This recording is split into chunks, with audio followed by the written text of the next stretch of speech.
Halo, perkenalkan nama saya Anandia Alvina Damayanti. Saya berasal dari kelas A2 DLC, Prodi Akuntansi, Fakultas Ekonomi dan Bisnis. NIM saya 2005523022. Pada hari ini saya akan menjelaskan tentang langkah-langkah dalam audit manajemen. Tugas presentasi ini dibuat untuk memenuhi nilai ujian tengah semester mata kuliah audit manajemen yang diampu oleh dosen Bapak Arif. Yang pertama ialah audit manajemen. Audit adalah suatu proses untuk memperoleh dan mengevaluasi secara objektif mengenai pernyataan-pernyataan tentang kegiatan dan kejadian ekonomis. Tujuan audit adalah untuk menetapkan tingkat kesesuaian antara pernyataan tersebut dengan kriteria yang telah ditetapkan, serta menyampaikan hasil-hasil kepada pemakai yang berkepentingan. Diambil dari Mulyadi tahun 2002. Audit manajemen sendiri adalah evaluasi terhadap efisiensi dan efektivitas operasi perusahaan. Manajemen meliputi seluruh operasi internal perusahaan yang harus dipertanggungjawabkan kepada berbagai pihak yang memiliki wewenang yang lebih tinggi. Yang kedua ialah tujuan audit manajemen. 1. Mengidentifikasi kegiatan yang masih memerlukan perbaikan. Kedua, menilai kinerja manajemen dan berbagai fungsi dalam perusahaan. Ketiga, menilai apakah sumber daya perusahaan telah digunakan secara efisien dan ekonomis. Keempat, menilai efektivitas perusahaan dalam mencapai tujuan yang telah ditetapkan oleh top manajemen. Selanjutnya ialah ruang lingkup. Ruang lingkup audit manajemen meliputi seluruh objek kegiatan manajemen. Ruang lingkup dapat berupa seluruh kegiatan atau mencakup bagian tertentu dari program atau aktivitas yang dilakukan. Ruang lingkup audit manajemen terdiri dari fungsi manajerial dan fungsi bisnis. Fungsi manajerial yang pertama adalah perencanaan atau planning. Perencanaan merupakan tahap yang paling krusial dalam keberhasilan perusahaan. Apakah rencana telah mencerminkan komitmen manajemen untuk membawa perusahaan ke arah yang lebih baik? Tingkat produktivitas yang maksimal dari pengelolaan sumber daya yang dimiliki perusahaan. Dan rencana-rencana peningkatan berkelanjutan yang dirancang manajemen untuk mencapai kinerja terbaik perusahaan. Yang kedua ialah pengorganisasian atau organizing. Pengorganisasian ialah pengaturan sumber daya dilakukan, termasuk penempatan personel pada pekerjaan yang tepat sesuai dengan kompetensinya. Audit pada tahap ini lebih menekankan pada sumber daya yang telah teralokasikan dengan tepat, sehingga setiap sumber daya yang dimiliki perusahaan dimanfaatkan secara optimal. Yang tiga adalah pengarahan atau actuating. Pengarahan ini berkaitan dengan implementasi rencana didukung oleh perangkat organisasi dan sumber daya yang memadai. Apakah setiap individu atau kelompok telah menjalankan tugas wewenang dan tanggung jawabnya dengan baik, sesuai dengan tugas pokok dan fungsi yang melekat padanya. Adalah informasi penting yang harus diperoleh auditor dengan menilai efektivitas pengarahan dalam perusahaan. Yang keempat adalah pengendalian atau controlling. Penilaian ini terhadap efektivitas sistem pengendalian dalam memandu proses operasional agar mampu berjalan secara ekonomis efisien, dan efektif dalam pencapaian tujuannya. Pada audit ini, mengevaluasi kecukupan sampel, sistem pengendalian. Auditor juga menilai ketaatan penerapan sistem pengendalian dalam perusahaan untuk menjamin proses operasional yang selalu berjalan sesuai dengan pedoman dan pada kondisi yang terkendali. Fungsi bisnis. Dalam audit manajemen terdapat 7 fungsi bisnis. Yang pertama adalah audit pada fungsi pemasaran. Audit ini bertujuan untuk menilai bagaimana setiap program atau aktivitas pemasaran yang dilakukan mencapai tujuannya melalui pengelolaan sumber daya yang ekonomis dan efisien. Fungsi ini memiliki 5 ruang lingkup audit pemasaran. Yang pertama ialah lingkungan pemasaran, strategi pemasaran, organisasi pemasaran, produktivitas pemasaran, dan fungsi pemasaran. Fungsi bisnis yang kedua ialah fungsi pada produksi dan operasi. Fungsi ini bertujuan untuk melakukan pengujian terhadap ketaatan perusahaan dalam menerapkan berbagai aturan dan kebijakan yang telah ditetapkan dalam operasi perusahaan. Fungsi ini memiliki beberapa ruang lingkup. Yang pertama ialah perencanaan produksi, pengendalian kualitas atau quality control, produktivitas dan efisiensi, metode dan standar kerja, pemeliharaan peralatan, organisasi manajemen produksi dan operasi, dan plan and layout. Fungsi yang ketiga ialah audit manajemen pada fungsi sumber daya manusia. Pada fungsi ini bertujuan untuk menilai apakah kebutuhan SDM atau sumber daya manusia pada perusahaan sudah terpenuhi dengan cara yang hemat, efisiensi, dan efektif.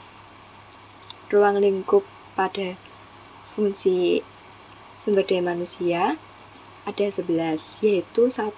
Perencanaan tenaga kerja, 2. Penerimaan rekrutmen karyawan, 3. Seleksi, 4. Orientasi dan penempatan, 5. Pelatihan dan pengembangan, 6. Penilaian kerja, 7. Pengembangan karir, 8. Sistem imbalan dan kompensasi, 9. Perlindungan karyawan, 10. Hubungan karyawan, 11. Pemutusan hubungan kerja atau PHK.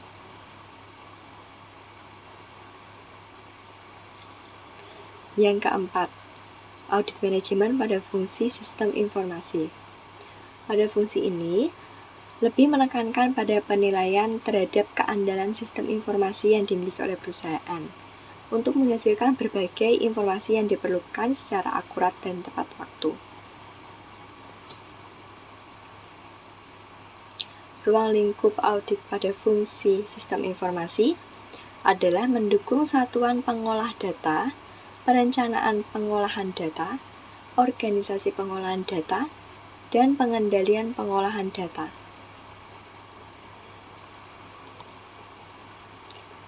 Yang kelima, audit manajemen pada fungsi lingkungan.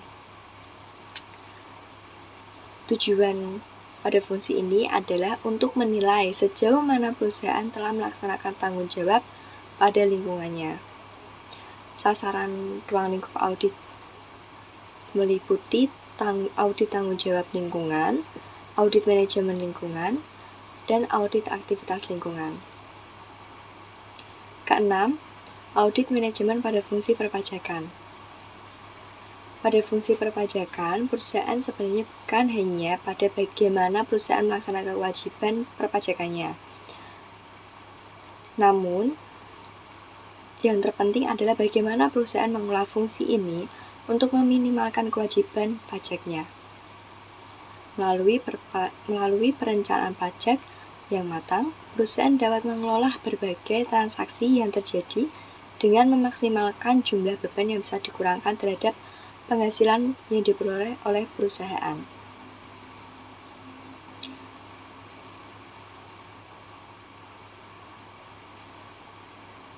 Ketujuh, audit manajemen pada fungsi kapasitas kualitas. Kualitas digunakan sebagai strategi dalam memenangkan persaingan, menawarkan produk dengan kualitas yang relatif lebih tinggi dan harga yang relatif sama dari pesaing dapat menjadi modal bagi perusahaan untuk memperluas pasar. Namun, kualitas juga bisa menjadi sumber pemborosan bagi perusahaan. Produk yang berkualitas rendah tidak sesuai dengan standar yang ditetapkan akan membutuhkan berbagai tambahan sumber daya untuk menjadikannya produk tersebut mencapai kualitas sesuai dengan standar yang telah ditetapkan. Oleh sebab itu, produk yang dihasilkan dengan kualitas rendah merupakan salah satu sumber pemborosan bagi perusahaan. Audit pada kepastian kualitas ini bertujuan untuk menilai apakah sistem kepastian kualitas yang diterapkan oleh perusahaan mampu memandu proses operasi perusahaan agar dapat mencapai kualitas produk yang sesuai dengan standar yang ditetapkan.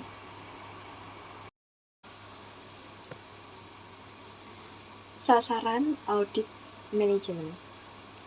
Sasaran dalam audit manajemen adalah kegiatan, aktivitas, program, dan bidang-bidang dalam perusahaan yang diketahui atau diidentifikasi masih memerlukan perbaikan atau peningkatan, baik dari segi ekonomisasi, efisiensi, dan efektivitas. 3 elemen penting dalam sasaran audit manajemen. Yang pertama adalah kriteria.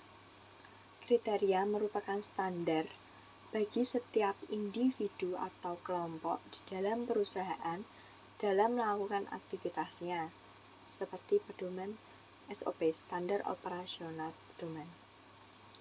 Kedua ialah penyebab. Tindakan yang dilakukan oleh setiap individu atau kelompok di dalam perusahaan. Ketiga adalah akibat.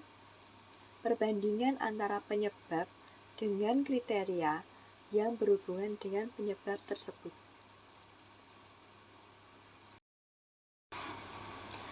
Prinsip dasar audit. Prinsip dasar audit terbagi menjadi 7. Yang pertama, audit dititik beratkan pada objek yang mempunyai peluang untuk diperbaiki. Kedua, prasyarat penilaian terhadap kegiatan objek audit. Ketiga, pengungkapan dalam laporan tentang adanya temuan-temuan yang bersifat positif. Lalu, yang keempat adalah identifikasi individu yang bertanggung jawab terhadap kekurangan-kekurangan yang terjadi. 5. Penentuan tindakan terhadap petugas yang seharusnya bertanggung jawab. Keenam, pelanggaran hukum. Ketujuh, penyidikan dan pencegahan kecurangan. Ekonomisasi, efisiensi, dan efektivitas.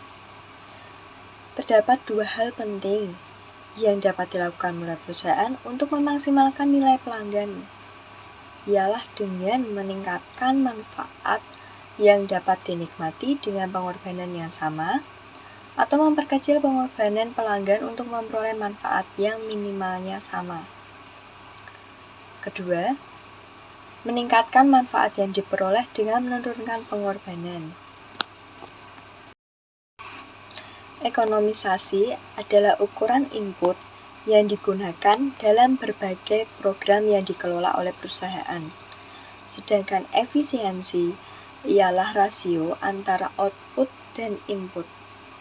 Efektivitas ialah ukuran dari output yang dihasilkan oleh perusahaan itu sendiri. Selanjutnya adalah langkah-langkah dalam audit manajemen. Yang pertama adalah audit pendahuluan. Audit pendahuluan dilakukan dalam rangka mempersiapkan audit yang lebih dalam. Audit ini lebih ditekankan pada usaha untuk memperoleh informasi latar belakang tentang objek audit. Tahapan dalam audit pendahuluan adalah 1. Pemahaman auditor terhadap objek audit. 2. Penentuan tujuan audit. 3. Penentuan ruang lingkup dan sasaran audit. 4. Review terhadap peraturan dan perundang-undangan yang berkaitan dengan objek audit. 5. Pengembangan kriteria awal dalam audit. Dan yang ke-6, kesimpulan hasil audit perusahaan. Pemahaman audit terhadap objek audit. Objek audit meliputi keseluruhan perusahaan dan kegiatan yang dikelola oleh perusahaan dalam rangka mencapai tugasnya. Dalam divisi yang dikelola secara terdesentralisasi, manajer divisi memiliki wewenang dan tanggung jawab untuk mengatur divisi tersebut seperti perusahaan yang berdiri sendiri. Perencanaan, pengelolaan, pengendalian, dan pengambilan keputusan berkaitan dengan suatu divisi menjadi tanggung jawab dan wewenang manajer divisi yang dipertanggungjawabkan bersama dengan penyajian laporan divisi kepada manajemen pusat. Auditor harus mendapatkan informasi tentang sumber daya yang dimiliki objek audit dalam melaksanakan berbagai kegiatan. Metode operasi menjadi perhatian penting karena berhubungan antara metode operasi dengan ketersediaan sumber daya. Auditor akan mendapatkan informasi awal apakah suatu kegiatan telah dilaksanakan dengan ekonomis, efisien, dan efektif dalam mencapai tujuannya. Auditor membuat kesimpulan sementara secara umum atas pembahasan terhadap objek audit. Informasi yang diperoleh menjadi dasar dalam membuat kesimpulan sementara. Berbagai temuan yang diperoleh, terutama indikasi adanya kelemahan-kelemahan yang perlu diperbaiki, dapat menjadi dasar sementara untuk menentukan tujuan, ruang lingkup, sasaran audit, dan penentuan kriteria dan bukti-bukti yang diperlukan. Auditor dapat mengkomunikasikan dengan atasan, pengelola, atau pemberi tugas audit tentang pemahamannya terhadap berbagai program objek audit untuk menghindari kesalahpahaman. Komunikasi dapat dilakukan secara tertulis dengan meminta tanggapan mengenai informasi yang mendukung tujuan audit, informasi yang mengarahkan ruang lingkup audit, dan informasi yang mengarah pada sasaran audit. Langkah yang kedua adalah penentuan tujuan audit. Auditor harus menentukan tujuan yang dilakukan dalam rangka menyajikan kerangka kerja audit. Tujuan audit harus mengacu pada alasan mengapa audit harus dilakukan pada objek dan didasarkan pada penugasan audit. Beberapa alasan diperlukannya audit manajemen. Yang pertama adalah terjadinya pemborosan dan ketidakefisienan penggunaan sumber daya perusahaan. Kedua, tujuan yang telah ditetapkan tidak tercapai. Ketiga, adanya alternatif yang didukung lebih baik dalam mencapai tujuan yang telah ditetapkan. Keempat, terjadinya penyimpangan dalam penggunaan sumber daya. Kelima, adanya penyimpangan terhadap peraturan dan kebijakan perusahaan. Keenam, sistem informasi dan pelaporan yang kurang baik. Langkah-langkah auditor dalam merumuskan tujuan. 1. Mengidentifikasi tujuan yang ada yang mempunyai arti penting pada pemberi tugas. 2. Mempertimbangkan tujuan audit yang telah ditetapkan pada masa sebelumnya. 3. Mempertimbangkan aktivitas-aktivitas yang memiliki resiko kegagalan yang tinggi. Keempat, membahas dengan pemberi tugas dan pengelola objek audit. Dalam penentuan tujuan audit, auditor harus memperkirakan dan mengukur dengan cermat. 1. Sasaran dapat memungkinkan untuk diaudit, sumber daya cukup tersedia untuk melaksanakan audit, waktu pelaksanaan yang tersedia cukup untuk audit.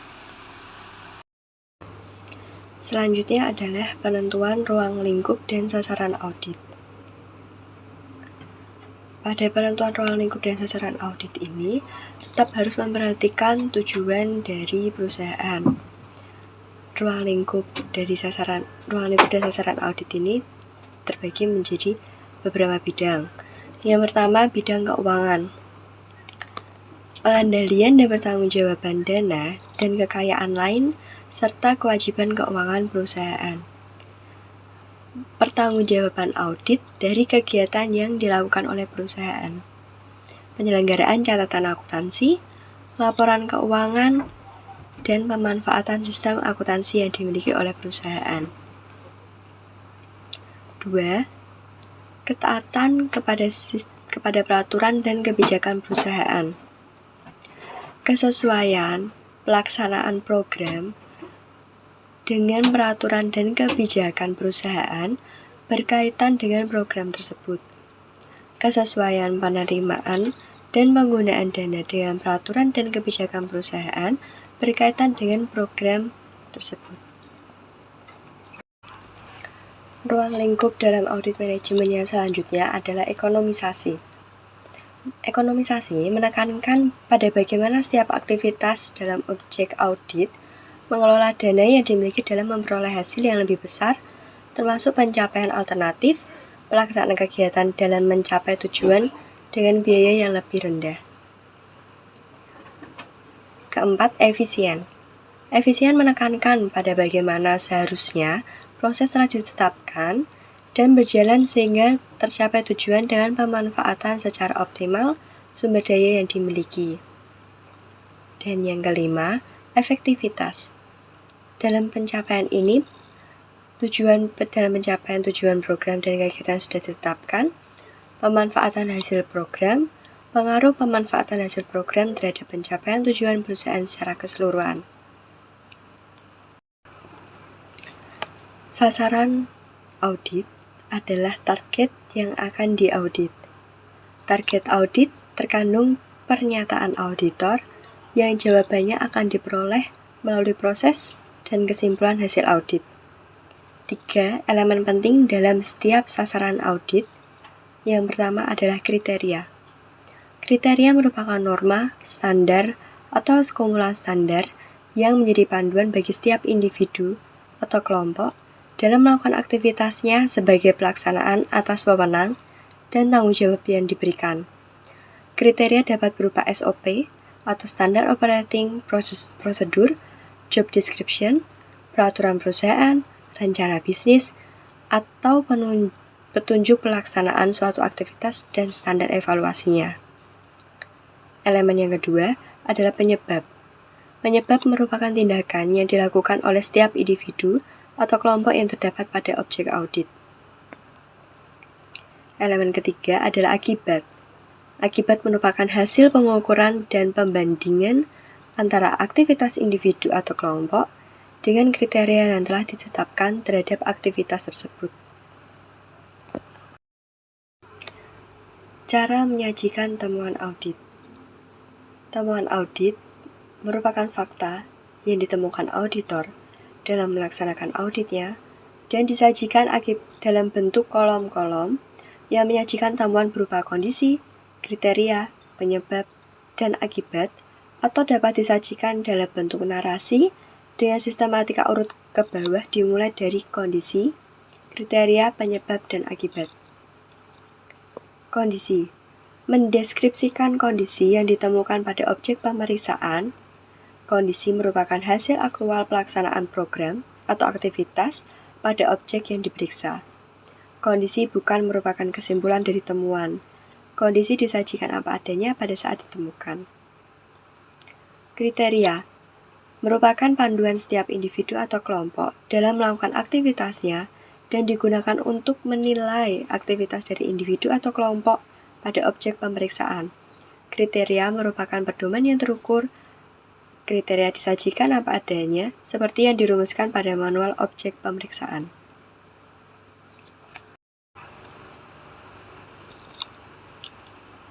Penyebab. Penyebab merupakan tindakan atau aktivitas aktual yang dilakukan oleh individu atau kelompok pada objek pemeriksaan. Penyebab merupakan penerapan dari kriteria yang telah ditentukan. Penyebab disajikan sebagai rekaman atas kejadian atau cara kerja dalam melaksanakan aktivitas. Terakhir, akibat.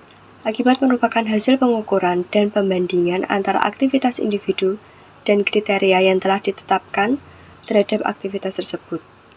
Penilaian dan pengukuran terhadap pengaruh dari perbedaan antara pencapaian aktivitas dan kriteria.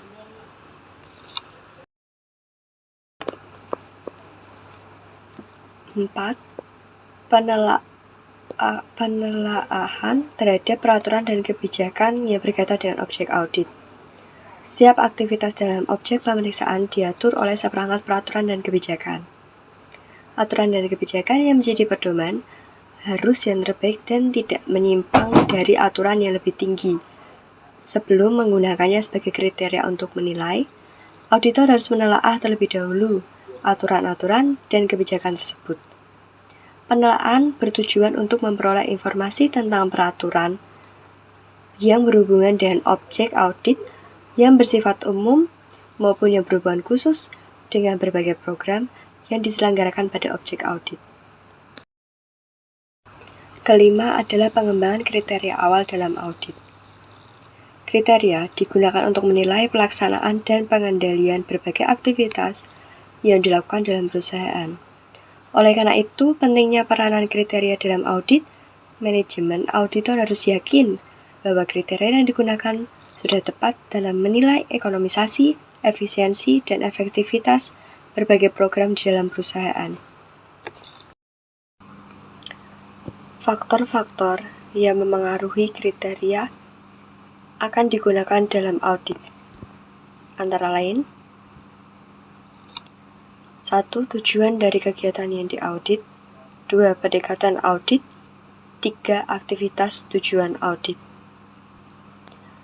Beberapa permasalahan yang harus diperhatikan auditor berkaitan dengan kriteria bahwa tidak semua objek pemeriksaan memiliki kriteria yang terdokumentasi, up-to-date, dan terukur.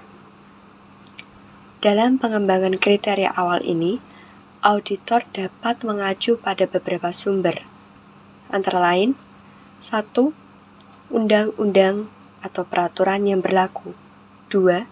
Kebijakan-kebijakan yang ditetapkan dalam objek audit. 3. Norma atau standar yang sudah mendapat pengakuan diterima secara umum. 4.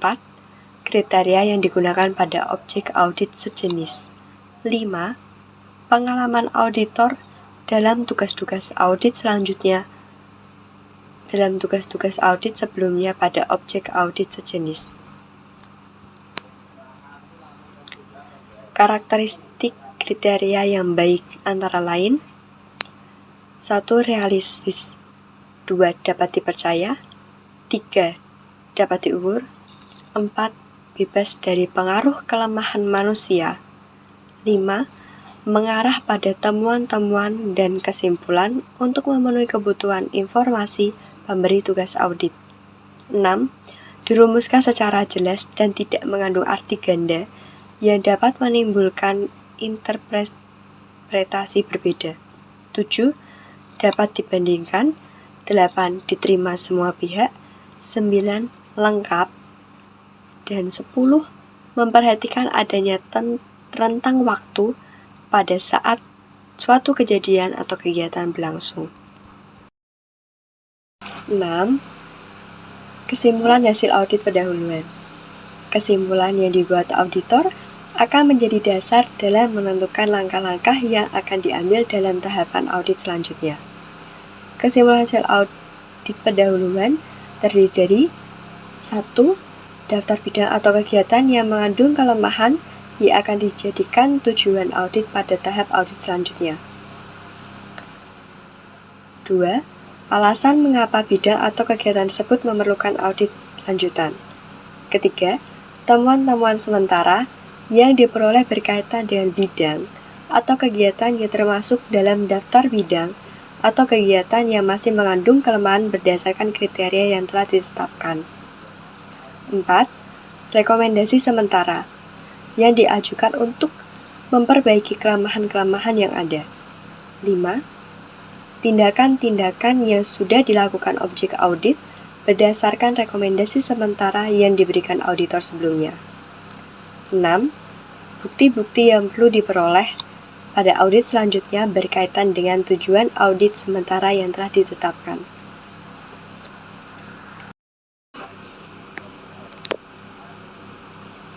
Langkah yang kedua, review terhadap pengendalian manajemen. Sistem pengendalian manajemen merupakan sistem yang digunakan untuk mengumpulkan, menganalisis informasi, mengevaluasi, dan memanfaatkannya serta berbagai tindakan yang dilakukan oleh manajemen dalam melakukan pengendalian.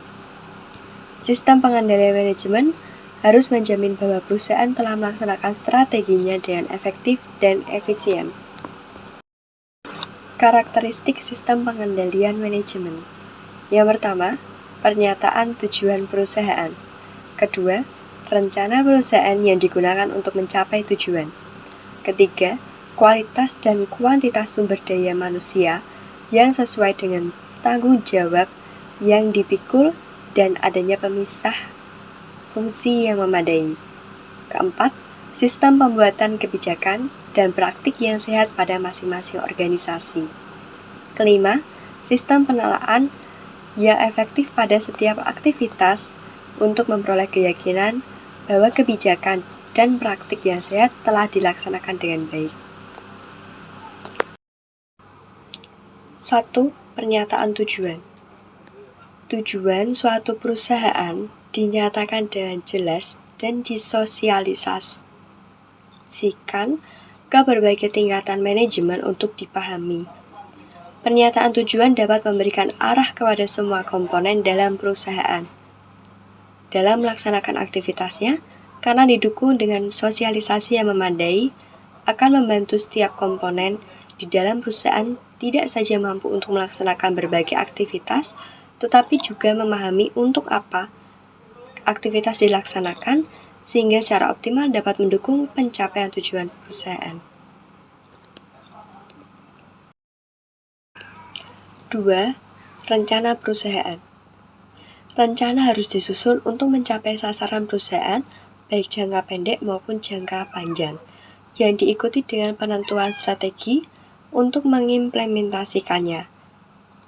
Penyusunan rencana diawali dengan adanya identifikasi terhadap ketersediaan sumber daya, berbagai hambatan internal, peluang yang ingin dicapai, dan berbagai hambatan eksternal yang akan dihadapi. Penyusunan ini dilakukan berdasarkan pencapaian terbaik perusahaan pada waktu sebelumnya.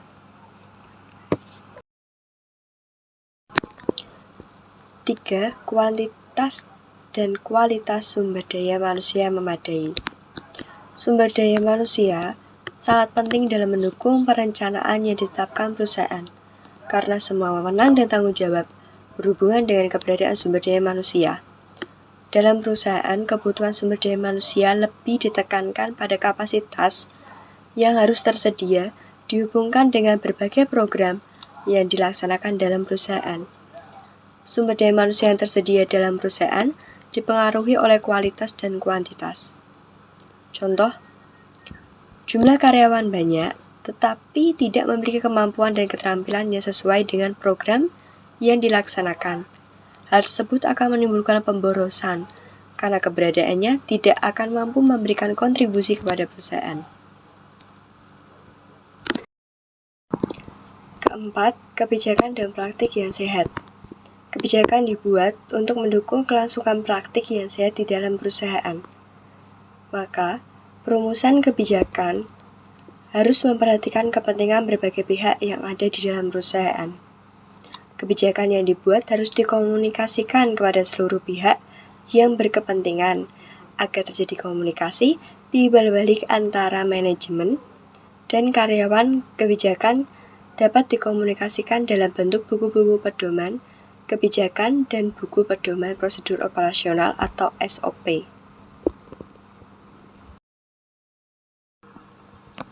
Dalam menguji kebijakan yang dibuat oleh perusahaan, auditor harus memperhatikan. Yang pertama, apakah kebijakan dinyatakan dengan jelas dalam bentuk tertulis dan sistematik, serta dikomunikasikan kepada seluruh tingkatan manajemen dan karyawan secara sistematis dan tepat waktu. Apakah kebijakan yang dibuat telah sesuai dengan peraturan perundang-undangan yang berlaku dan dilakukan peninjauan serta revisi secara berkala. 3. Apakah kebijakan yang dibuat telah diakomodasi kepentingan berbagai pihak dalam perusahaan dan secara tegas mengatur tentang hak dan kewajiban masing-masing pihak. 4. Apakah kebijakan telah dibuat untuk melaksanakan kegiatan atau aktivitas secara hemat, efisien, dan efektif. 5. Apakah ada kebijakan khusus bagi setiap pengendalian manajemen yang relevan dengan pelaksanaan setiap kegiatan termasuk sanksi-sanksi terhadap pelanggaran kebijakan tersebut berdasarkan peraturan yang berlaku. 5.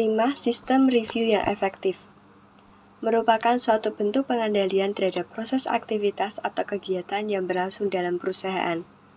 Auditor harus melakukan pengamatan langsung terhadap kekuatan dan kelemahan sistem pengendalian manajemen yang dimiliki oleh perusahaan, serta menilai sifat dan efektivitas metode review dan pelaporan internal yang berhubungan dengan masing-masing aktivitas yang diaudit. Kesimpulan hasil review dan pengujian terhadap pengendalian manajemen. 1. Keandalan sistem pengendalian manajemen perusahaan dalam memandu operasional yang berlangsung pada perusahaan tersebut dan kemampuannya dalam memenuhi kebutuhan dokumentasi, pengukuran, dan penilaian terhadap aktivitas yang dilaksanakan. 2. Apakah tersedia cukup bukti yang dibutuhkan dalam pengembangan tujuan audit sementara menjadi tujuan audit selanjutnya, atau tidak tersedia cukup bukti sehingga pengembangan tujuan audit sementara tidak dapat dilanjutkan. 3. Langkah kerja yang dilaksanakan pada audit berikutnya untuk memudahkan program kerja audit selanjutnya guna mengetahui apakah ruang lingkup kegiatan audit telah ditetapkan dengan jelas dan pekerjaan audit internal perusahaan telah memenuhi syarat kompetensi, dapat diandalkan dan tepat waktu, serta menentukan tujuan audit bersama penanggung jawab mengenai audit lanjutan. 7 langkah yang harus diperhatikan auditor dalam melakukan review dan pengujian terhadap pengendalian manajemen perusahaan. Yang pertama, menetapkan tingkat penting atau signifikans dan kepekaan atau sensitif hal-hal pokok dari program atau aktivitas yang diaudit. 2. Menilai tingkat kerentanan program atau aktivitas tersebut terhadap penyalahgunaan sumber daya, kegagalan pencapaian sasaran, dan ketidaktaatan terhadap ketentuan, peraturan, dan kebijakan yang ditetapkan oleh perusahaan. 3. Mengidentifikasi dan memahami pengendalian manajemen yang relevan. 4. Menetapkan apa yang sudah diketahui tentang efektivitas pengendalian. 5. Menilai kecukupan desain pengendalian. 6. Menetapkan melalui pengujian apakah pengendalian yang sudah ada cukup efektif. 7. Melaporkan hasil-hasil penilaian manajemen dan mendiskusikannya tindakan-tindakan perbaikan yang diperlukan. Langkah yang ketiga adalah audit lanjutan. Audit lanjutan bertujuan untuk memperoleh bukti yang cukup untuk mendukung tujuan audit yang telah ditetapkan berdasarkan hasil review dan pengujian pengendalian manajemen. Langkah-langkah dalam audit lanjutan. 1.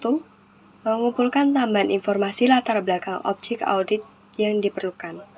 2. Memperoleh bukti-bukti yang relevan, material, dan kompeten. 3.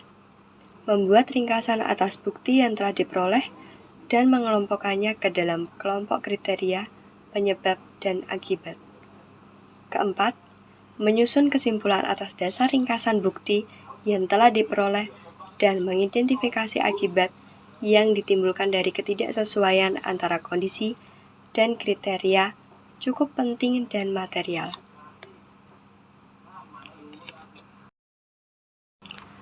Mengumpulkan tambahan informasi latar belakang. Langkah ini lebih menekankan pada usaha untuk mendapatkan data yang lebih lengkap dalam menganalisis aktivitas yang diaudit, sebagai dasar pembuatan kesimpulan audit.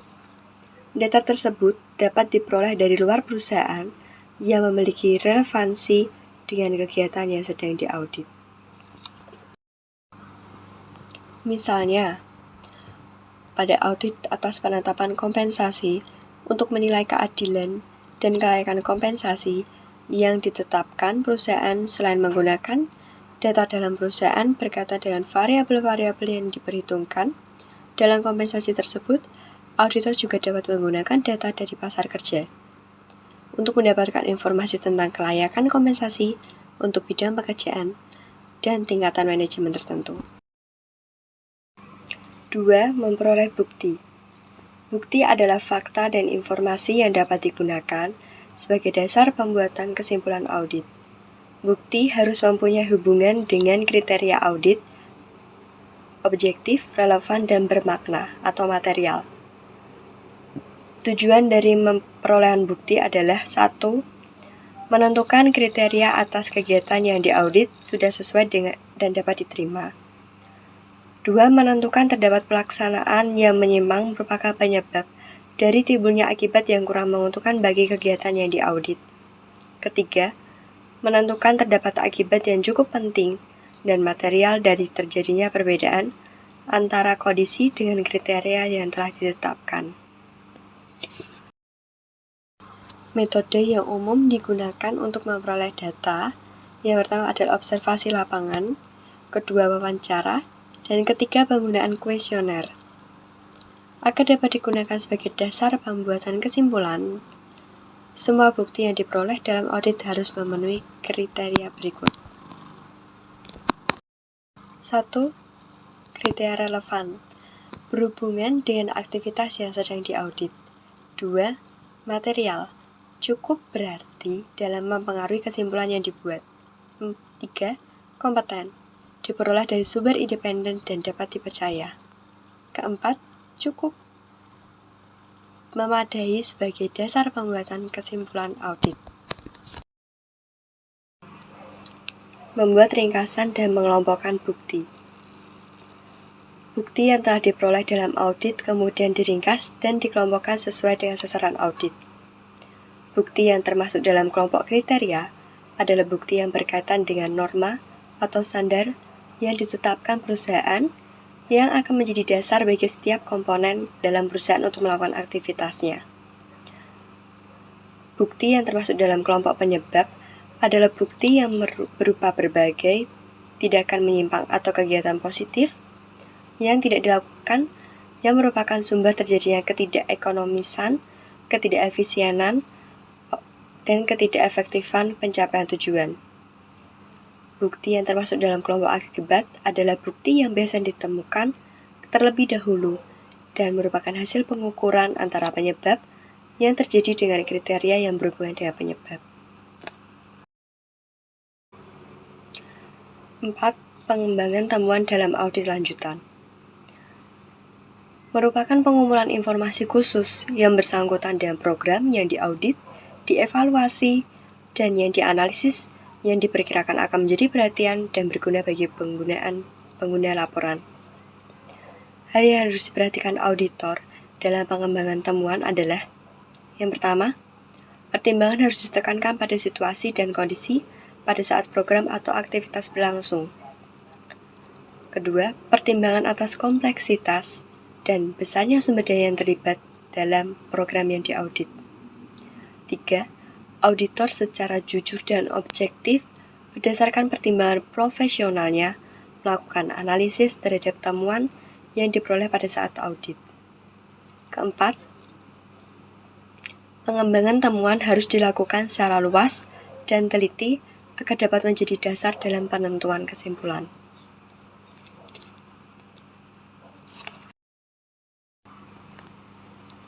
Langkah-langkah dalam pengembangan temuan. Pertama, mengenali batas-batas wewenang dan tanggung jawab pejabat yang terlibat dalam pelaksanaan program yang diaudit. Kedua, memahami secara seksama sebab-sebab terjadinya kelemahan pada program yang diaudit. Ketiga, menentukan kelemahan merupakan kelemahan yang berdiri sendiri atau tersebar luas pada berbagai program lainnya. Keempat, menentukan akibat atau arti penting dari kelemahan tersebut. Kelima, menentukan rekomendasi untuk perbaikan dari kelemahan tersebut. Perubahan luas dan arah pengembangan temuan. Informasi yang diperoleh mungkin dapat mengarahkan untuk perlunya melakukan perubahan atau tekanan terhadap audit yang telah direncanakan. Pengembangan temuan harus dilakukan terus selama temuan diyakini memberikan informasi yang akurat mengenai kesimpulan audit. Jika temuan yang diperoleh hanya memberikan sedikit informasi, maka audit tersebut harus dihentikan. Perubahan lainnya menyangkut perlunya pengembangan informasi pada semua lokasi yang dipilih pada saat perencanaan audit. Langkah yang keempat adalah pelaporan. Laporan membuat kesimpulan audit tentang elemen atas tujuan audit dan rekomendasi yang diberikan untuk memperbaiki kekurangan yang terjadi, serta rencana tindak lanjut dalam pengaplikasian rekomendasi tersebut. Dua cara dalam penyajian laporan audit manajemen. 1. Menyajikan hasil audit yang mengikuti arus informasi yang diperoleh selama tahapan-tahapan audit. 2. Menyajikan hasil audit yang mengikuti arus informasi yang menitik beratkan penyajian kepada kepentingan para pengguna laporan hasil audit. Langkah dalam audit manajemen yang kelima adalah tindak lanjut. Tindak lanjut atas rekomendasi yang diberikan auditor merupakan bentuk komitmen manajemen dalam meningkatkan proses dan kinerja perusahaan atas kekurangan yang masih terjadi. Namun, auditor tidak memiliki wewenang untuk memaksa manajemen melaksanakan tindak lanjut sesuai rekomendasi yang diberikan, tetapi menempatkan diri sebagai supervisor atas rencana, pelaksanaan, dan pengendalian tindak lanjut yang dilakukan. Demikian penjelasan dari saya mengenai langkah-langkah dalam audit manajemen. Semoga dapat bermanfaat bagi kita semua. Terima kasih.